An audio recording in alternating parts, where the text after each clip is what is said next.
और आपसे एक रिक्वेस्ट है कि हमारा वीडियो अगर आपको अच्छा लगता है, समझ में आता है, तो हमारा सपोर्ट ज़रूर करिए। वैसे हम कोई सोशल मीडिया भिखारी नहीं है कि आपसे सब्सक्राइब, लाइक्स ये सब मांगें, ऐसा नहीं है। अगर आपको समझ में आता है कि ऐसे लोगों को सपोर्ट करना चाहिए तो आप हमारा वीडियो शेयर कर सकते हैं व्हाट्सएप ग्रुप में और ख़ुद सब्सक्राइब करके हमारा सपोर्ट कर सकते हैं। स्वागत है दोस्त बायोलॉजी जोन में। और आज की इस वीडियो में हम यूकैरियोटिक सेल के स्ट्रक्चर के बारे में पढ़ेंगे और इसके टाइप देखेंगे कि ये कितने प्रकार का होता है। और जो हम लोगों का कल का वीडियो था, प्रीवियस वाला वीडियो, उसमें प्रोकैरियोटिक सेल का स्ट्रक्चर देख लिए थे। और अब जो आने वाले वीडियोज होंगे कंटिन्यू, वो सभी वीडियो यूकैरियोटिक सेल के बारे में होगा, क्योंकि अब यही सेल बचा ही है। तो चलिए शुरू करते हैं। जो यूकैरियोटिक सेल होता है उसमें जो न्यूक्लियस होता है पूरी तरह से विकसित न्यूक्लियस होता है।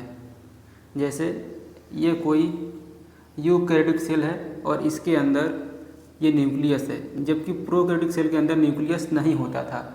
होता भी था तो मतलब जो उसका जेनेटिक मटेरियल होता था वो किसी गोल सर्कल लाइक स्ट्रक्चर के अंदर बंद नहीं था, इसलिए उसे हम अविकसित न्यूक्लियस कहते थे। तो जो इसका न्यूक्लियस है यूकैरियोटिक सेल का, इसका जो न्यूक्लियस है, इस न्यूक्लियस में जेनेटिक मटेरियल पाया जाता है और ये जो जेनेटिक मटेरियल है ये न्यूक्लियस के अंदर पैक होता है, इसलिए इसे हम एक विकसित न्यूक्लियस, विकसित केंद्रक कहते हैं, विकसित केंद्रक कहते हैं। और जो ये यूकैरियोटिक सेल है इसके अंदर पूरी तरह से कोशिकांग पाया जाता है। जैसे कोशिकांग क्या होता है, जैसे हमारे शरीर के अंदर कुछ अंग हैं, फेफड़ा है, वृक्क है और भी बहुत सारे अंग हैं, उसी तरह से कोशिका के अंदर कुछ अंग पाया जाता है जिसे हम कोशिकांग कहते हैं। अगर हम कोशिकांग को ब्रेक करके पढ़ें, कोशिकांग, इसे हम अलग करके पढ़ें तो इसका मतलब होता है कोशिका का अंग, कोशिका का अंग, कोशिका का अंग, यानी कोशिका के अंदर पाए जाने वाला जो अंग होता है उसे हम कोशिकांग कहते हैं। तो इसके अंदर बहुत से कोशिकांग पाया जाता है, जैसे माइटोकॉन्ड्रिया है, गाल्जी काय है, लाइसोसोम है, प्लास्टिड है और भी जितने कोशिकांग होते हैं आगे हम लोग अलग अलग करके एक एक वीडियो में पढ़ेंगे। तो इसके अंदर कोशिकांग पाया जाता है, जबकि वो जो प्रोकैरियोटिक सेल था उसके अंदर पूरा कोशिकांग नहीं पाया जाता है, इसलिए कह सकते हैं वो एक अविकसित कोशिका था। क्यों? जबकि यूकैरियोटिक सेल एक विकसित कोशिका होता है, क्योंकि इसके अंदर पूरा कोशिकांग पाया जाता है, कोशिका के हर एक अंग पाया जाता है और एक विकसित न्यूक्लियस पाया जाता है, एक विकसित दिमाग पाया जाता है। क्योंकि जो ये न्यूक्लियस है ये कोशिका का दिमाग ही होता है, तो इसके अंदर एक विकसित दिमाग और संपूर्ण अंग पाया जाता है कोशिकांग का। तो इसलिए ये जो यूकैरियोटिक सेल है ये विकसित कोशिका हो जाता है। अब चलिए इसके हम प्रकार के बारे में पढ़ते हैं। ये जो यूकैरियोटिक सेल है ये 2 टाइप का होता है। किस बेस पे होता है चलिए देख लेते हैं। ये जो यूकैरियोटिक सेल है ये प्लांट और एनिमल दोनों में पाया जाता है, इस हिसाब से ये 2 टाइप का हो जाता है। एक हो जाता है प्लांट सेल और एक हो जाता है एनिमल सेल। अब देखिए दोस्त, ये जो प्लांट सेल है सबसे पहले हम इसके बाहर देखेंगे कि इसके कितने आवरण होता है। तो इसके बाहर में एक आवरण होता है जिसे हम कोशिका भित्ति कहते हैं, कोशिका भित्ति या सेल वाल कहते हैं, सेल वाल। और जो इसका सेल वाल होता है ये बना होता है सेल्यूलोज का। इसका जो कोशिका भित्ति होता है वो बना होता है सेल्यूलोज का। सेल्यूलोज एक कार्बोहाइड्रेट होता है, उसी का बना होता है इसका कोशिका भित्ति।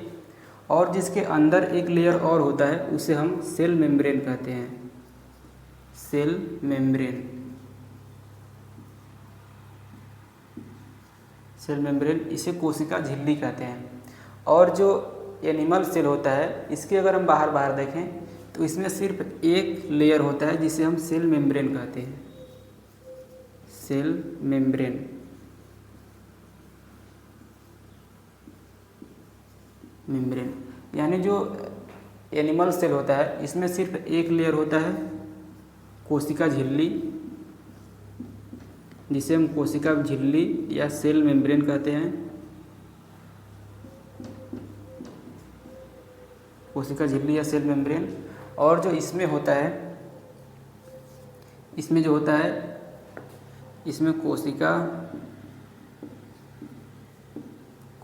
भित्ति और कोशिका झिल्ली दोनों होता है। कोशिका झिल्ली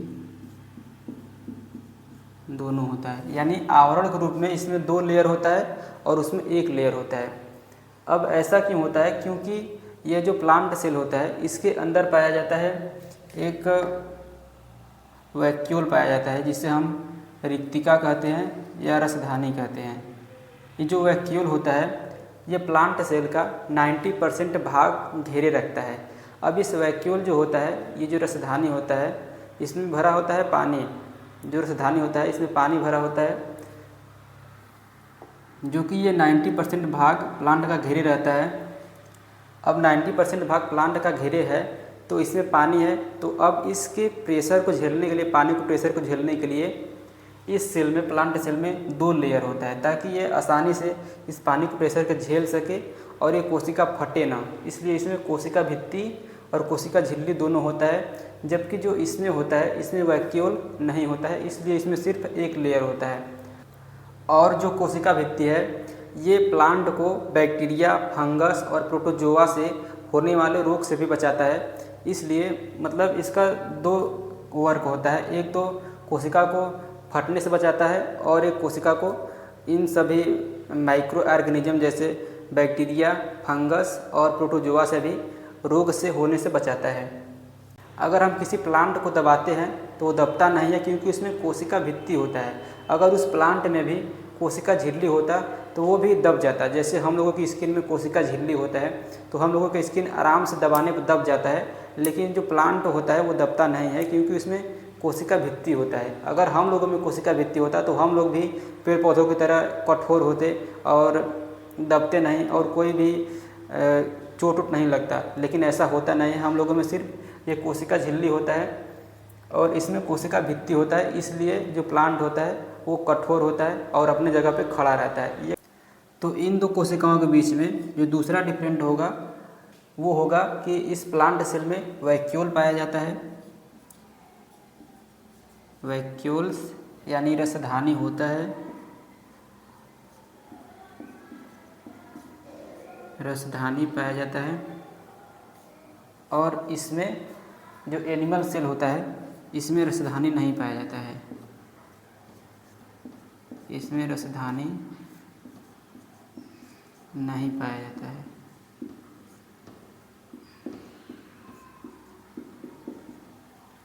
इसमें रसधानी होता है।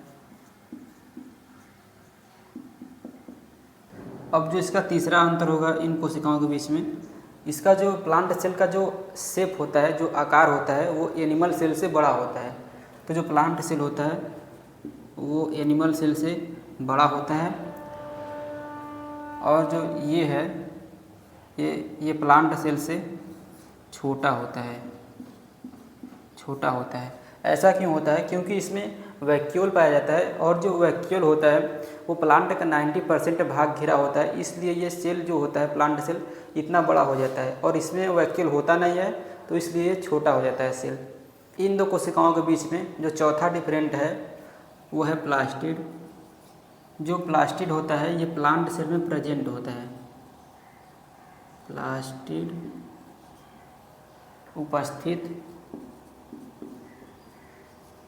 उपस्थित या प्रेजेंट उपस्थित होता है। और इसमें जो प्लास्टिड है इसमें अनुपस्थित होता है। प्लास्टिड अनुपस्थित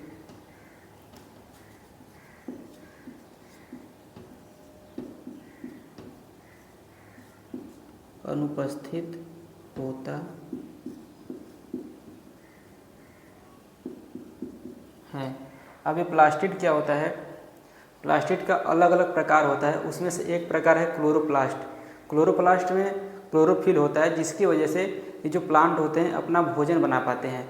अगर ये प्लास्टिड हम लोगों में होता तो हम लोग भी धूप में खड़ा होकर के अपना भोजन बना सकते थे, लेकिन हम लोग में प्लास्टिड होता नहीं है तो हम लोग ऐसा नहीं कर सकते हैं।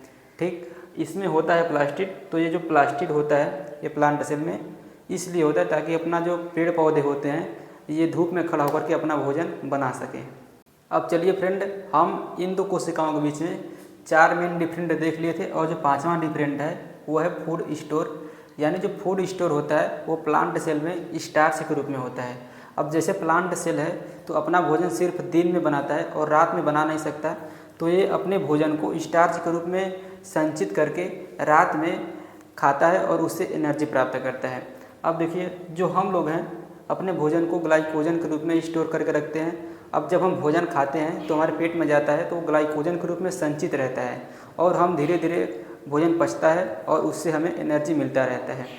अब चलिए फ्रेंड, मिलते हैं अगले वीडियो में। और आपसे एक रिक्वेस्ट है कि हमारा वीडियो अगर आपको अच्छा लगता है, समझ में आता है, तो हमारा सपोर्ट ज़रूर करिए। वैसे हम कोई सोशल मीडिया भिखारी नहीं है कि आपसे सब्सक्राइब, लाइक्स ये सब मांगें, ऐसा नहीं है। अगर आपको समझ में आता है कि ऐसे लोगों को सपोर्ट करना चाहिए तो आप हमारा वीडियो शेयर कर सकते हैं व्हाट्सएप ग्रुप में और ख़ुद सब्सक्राइब करके हमारा सपोर्ट कर सकते हैं। अब चलिए फिर मिलते हैं अगले वीडियो में, तब तक अपना ध्यान रखिएगा।